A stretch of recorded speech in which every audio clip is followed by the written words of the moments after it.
ChatGPT and artificial intelligence are taking over the world. So with that in mind, Peter and I wanted to sit down and find out whether him and I are going to be out of a job in 6 to 12 months.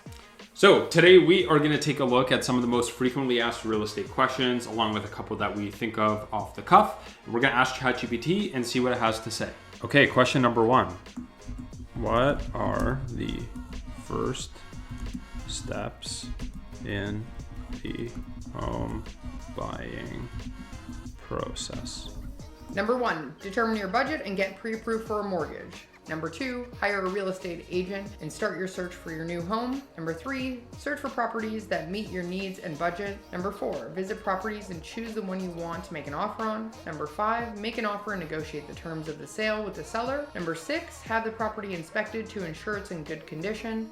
Number 7, obtain home insurance. Number 8, close the sale and move into your new home. All right, so that was pretty good. I would give that a 9 out of 10. The only thing that I would want to see changed on here is actually flipping the order of the first 2. I'm of the mind, and maybe I'm biased, but that it is better to actually connect with your realtor first. And the reason why is, number 1, they are going to know and have trusted partners for every step along the process. And so when it comes to getting in touch with a mortgage representative or broker, they're going to likely have people who they've worked with in the past and who they work closely with on a regular basis. And open lines of communication in that regard are very important. And then additionally, while you've sent off your documentation to get that pre-approval, you can already start talking about what your needs and what your wants are and get that ball rolling as well. So really it's just about efficiency, making sure everything is cohesive and in one place. And I think that starts with connecting with a good real estate agent. Question number 2, when is the best time to sell my home? The best time to sell your home depends on various factors, including market conditions. A strong housing market with low inventory and high demand is typically a good time to sell. Seasonality. In many areas, spring and summer are the busiest home selling seasons. Number 3, interest rates. Low interest rates can boost buyer demand and make it a good time to sell.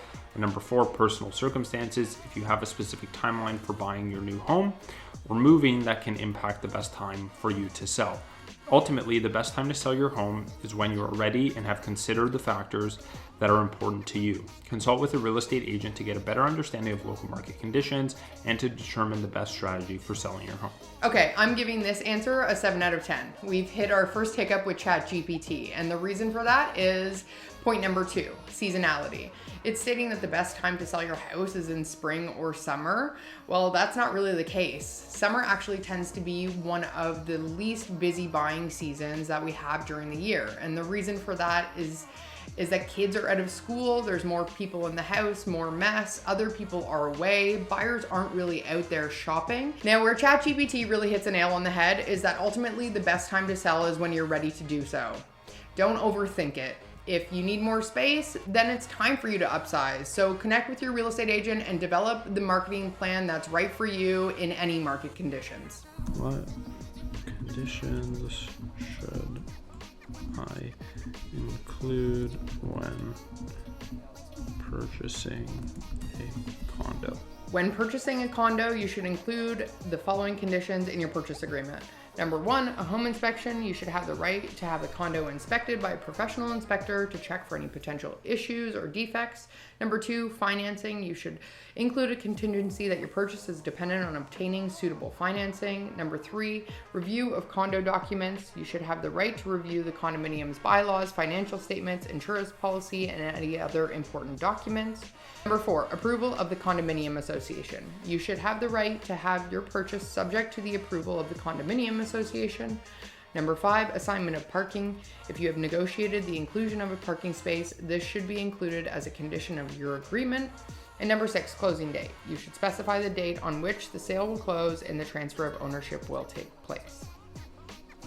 Okay. What do you give it, Peter? Yeah, I mean, that's a solid 6 out of 10, maybe. I feel like this gets very into the weeds. So the first 3 are pretty bang on. Status certificate, home inspection, and financing are all critical conditions, and those are going to be your big 3 when you're applying to purchase a condo. Now here at number 4, approval of condominium association. That is very specific to any condos that require board approval in order for residents to be able to purchase in the community. That's something that can be common in a retirement community, but is not something you're going to be running into very regularly. Can I jump in there? Because also I'll say that the approval of the condominium corporation is something that's already included in the standard Ontario Real Estate Association forms. And then number 5 and 6, the assignment of parking and the closing date. Now, really, these aren't conditions, so you're not going to be putting these in the Schedule A. They are definitely going to be detailed at some point throughout the agreement. You are going to specify whether parking is included with the unit, and of course you will have specified when the closing date of the property will be, but it is not going to be a condition in the offer. Now, there are certain instances where if the closing date needs to be amended, that could be changed, or you could write that into the offer that the buyer or seller have the ability to change the closing date at their discretion. But again, that's not going to be a condition of the purchase or sale of the condo. Okay, next up, should I buy or sell first? The distinction of whether to buy or sell first depends on various factors, including market conditions, your personal circumstances, and your overall financial and real estate goals. Here are some factors to consider. Number 1, market conditions. If the housing market is hot and inventory is low, it may be better to sell your current home first before buying a new one. This way you can take advantage of the strong market conditions and potentially get a better price for your current home. Number 2, personal circumstances. If you need to sell your current home quicker in order to move to a new location, it may be better to sell first and then buy. On the other hand, if you have the flexibility to wait for the right property, you may choose to buy first. Financing. If you need to sell your current home in order to obtain funds to buy a new property, it may make sense to sell first. Okay, this answer is a solid 6 out of 10 for me, and if ChatGPT was my realtor, I would fire them stat for the advice that they gave you, especially in number 1. Market conditions. If the housing market is hot and inventory is low, it is a terrible idea to sell first and then buy. In a hot seller's market where inventory is low, there is a ton of competition. You already know that your home is going to sell and way above list. The real problem is where are you going to move to? So hot seller's market, you buy first.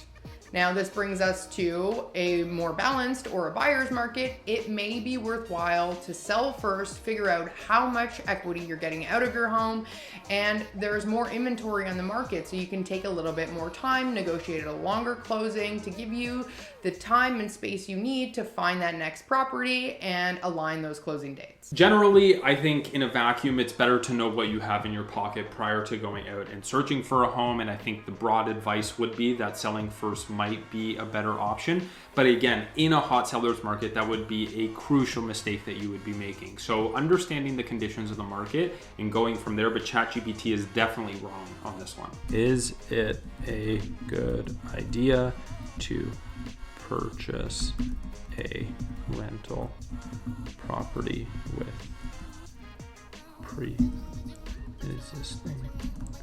tenants? Purchasing a rental property with pre-existing tenants can have both advantages and disadvantages. Some of the advantages include immediate cash flow. You'll start receiving rental income from the moment you close on the property, which can provide a steady source of income. Number 2, established tenant base. If the tenants are responsible and have been paying rent on time, you may have built-in tenant base that can help generate income from the property. Number 3, lower vacancy risk. With pre-existing tenants, there is less risk of the property being vacant for an extended period of time, which can help ensure a consistent stream of income. However, there are also some potential disadvantages to consider. Number 1, unknown conditions. You may not have a clear understanding of the condition of the property and the state of the rental market in the area, which could impact the potential for rental income and overall investment return. Number 2, tenant issues. You may inherit any existing tenant issues or disputes, which can be difficult to manage and resolve. And number 3, property maintenance. If the previous owner has not properly maintained the property, you may face unexpected expenses and repairs. So I feel like this one did a pretty decent job of highlighting the pros and cons. It did miss a couple of things that I'm going to talk about, but firstly, I just want to talk about the mindset as a landlord. It's all about risk mitigation. And if you asked anyone who has had a terrible experience as a landlord, 90% of the time it's going to be because they had terrible tenants. And so to me, I want to know that I have the peace of mind of screening my own tenants. I know who's going to be renting my property, and I'd be willing to risk a couple of months of vacancy to make sure that I get there. Now, additionally, if you're inheriting tenants, the likelihood is you're buying tenants who are paying rent that is below market value. You're not going to be able to increase rent to market value because in Ontario, your rental increases are predetermined, typically around 1% to 2% per year. So if they're paying below market value now, they are going to be until they leave the property. Now, again, I think ultimately this comes down to what type of investment you're making and what kind of property you're purchasing. If you're buying a 100-unit apartment building, obviously you're not going to be buying that vacant, and tenant turnover is something that will happen organically. You plan your renovations around it, it works itself into your cash flow, and it's a very important part of the purchase. However, if you're purchasing something like a single family or a duplex, in my opinion, as a landlord, like I said, you want to screen your tenants yourself. You want to have a good relationship with them. You want to know, and always remember that it's in the seller's best interest to convince you that the tenants are great, whether or not they are. So you may not be getting the full picture, and that's why I think generally it's best to buy a property that's vacant and then get the tenants yourself. Yeah, that is my rule when purchasing my investment properties. I'm not ever looking to purchase somebody else's problems. What should I do to prepare my house for sale? Okay, to prepare your house for sale, you should consider the following steps. Number one, clean and declutter. Thoroughly clean the interior and exterior of the house and declutter each room to make it appear as spacious as possible. Number two, make necessary repairs. Address any visible damage or necessary repairs, such as fixing leaky faucets or repairing peeling walls. Number three, neutralize and stage. Neutralizing the decor to appeal to a wider range of potential home buyers and stage each room to showcase its best features. Number four, improve curb appeal. Improve the exterior of the house by mowing the lawn, planting flowers, and power washing sidewalks and exterior walls. Number five, highlight energy efficient features. Make sure that any energy efficient features of the home, such as double paneled windows or new HVAC systems, are highlighted to potential buyers. And number six, make sure you price it right. Work with a real estate agent to determine the right price of your house based on market conditions and comparable sales in the area. Okay, ChatGPT really nailed one. This is a 10 out of 10 answer for me.